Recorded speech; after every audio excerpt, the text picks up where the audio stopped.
নতুন এবং ফিরে আসা গ্রাহকদের জন্য নগদে চলছে ক্যাশব্যাক সহ প্রতিদিন হাজারো উপহার জেতার সুযোগ। হবে আশা আর ফেরা, সারপ্রাইজ সেরা।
আজকে আমরা চাষারাতে স্বরাষ্ট্র উপদেষ্টাকে নিয়ে এসেছি, আপনাদের সামনে হাজির হয়েছি। আপনারা ইতিমধ্যে জানেন নারায়ণগঞ্জ সহ দেশের আইন শৃঙ্খলা পরিস্থিতি কিরকম। আমরা কিছু দাবি নিয়ে এসেছি।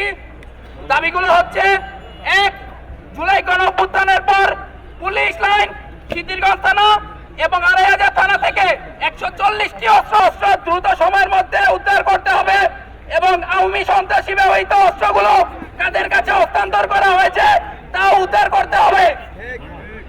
২ নম্বর দাবি, আওয়ামী লীগ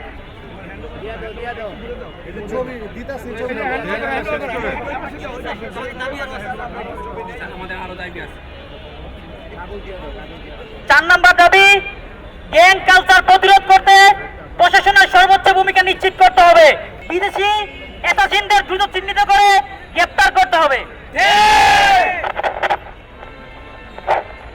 বর্ডারে সিকিউরিটি বাড়াতে হবে এবং সীমান্ত হত্যা বন্ধের বিষয়ে সরকারকে অনবিলম্বে পদক্ষেপ গ্রহণ করতে হবে। বিপ্লবের অগ্রনায়ক শরীফ ওসমান হাদি ভাই গুলিবিদ্ধ হয়েছে, তা আমরা সবাই দেখেছি। অভিযুক্ত মূল আসামি এখনো ধরাছোঁয়ার বাইরে। আমরা জানতে পারি সে ভারতে পালানোরত হয়েছে।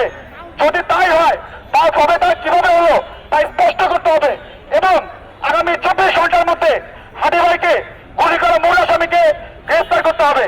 আর এই দাবিগুলো যদি ২৪ ঘন্টার মধ্যে দৃশ্যমান না হয় তাহলে আমরা জুলাইতে যেভাবে রাজপথে ছিলাম ঠিক সেভাবে আবারও কঠোরভাবে প্রতিবাদ করে তুলব। আমরা এখানে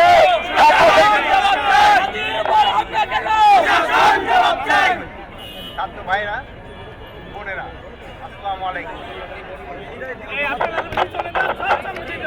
বাস্তবায়ন করা যায় এটার জন্য আমরা অলরেডি কিছু পদক্ষেপ নিচ্ছি এবং কিছু পদক্ষেপে আমরা অলরেডি এবং এগুলি অবশ্যই যৌক্তিক দাবি। আরেকটা জিনিস, আমাদের ওসমান হাদি ভাই আহত, এর জন্য আপনারা সবাই আল্লাহর কাছে দোয়া করবেন উনি যেন সুস্থ হয়ে আমাদের মাঝে আবার ফিরে আসতে পারেন।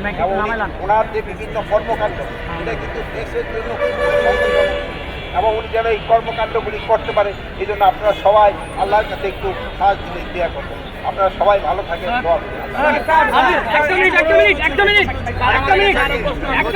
যদিও তাকে এখনো গ্রেপ্তার করা সম্ভব হয় না, কিন্তু তার ব্যবহৃত হাতিয়ারটা উদ্ধার করা হয়েছে এবং সাথে আরেকটু হাতিয়ার তাকে উদ্ধার করা রিমান্ডে নিচ্ছি। হয়তো আমরা শেষ হয়তো আমরা করতে পারবো। স্যার একটা প্রশ্ন, আপনার হাদি ভাইকে গুলি করার আগের দিন সাংবাদিকরা আপনাকে অবৈধ অস্ত্র উদ্ধারের ব্যাপারে একটা প্রশ্ন করেছিল। আপনি সে অস্ত্রের ব্যাপারে যথাযথ কোনো উত্তর না দিয়ে আপনি আলু পেঁয়াজ নিয়ে কথা বলেছিলেন। এটা হলো একটা অনুষ্ঠানটা ছিল ওইটা কৃষি মন্ত্রণালয়, যেহেতু এই জন্য আমি বলছি যে আপনারা কৃষি মন্ত্রণালয়ের এইগুলি প্রবলেমগুলি বলেন, যেহেতু কৃষকের সমস্যাগুলি সাধারণত কেউ বলতে চায় না। আমি বলছি যেখানে কৃষকদের ব্যাপার আলাপ হচ্ছে আপনারা কৃষকদের সমস্যাটা বলেন। আর অন্যান্য যেসব আমরা তো কৃষিদের ক্ষেত্রে আমরা প্রতি সপ্তাহে আমরা সাংবাদিকদের প্রতি সপ্তাহে আমরা 2বার করে স্বরাষ্ট্র মন্ত্রণালয়ে বসি। আমরা গতকাল স্বরাষ্ট্র মন্ত্রণালয়ে বসি। ওরা কিছু না বলে।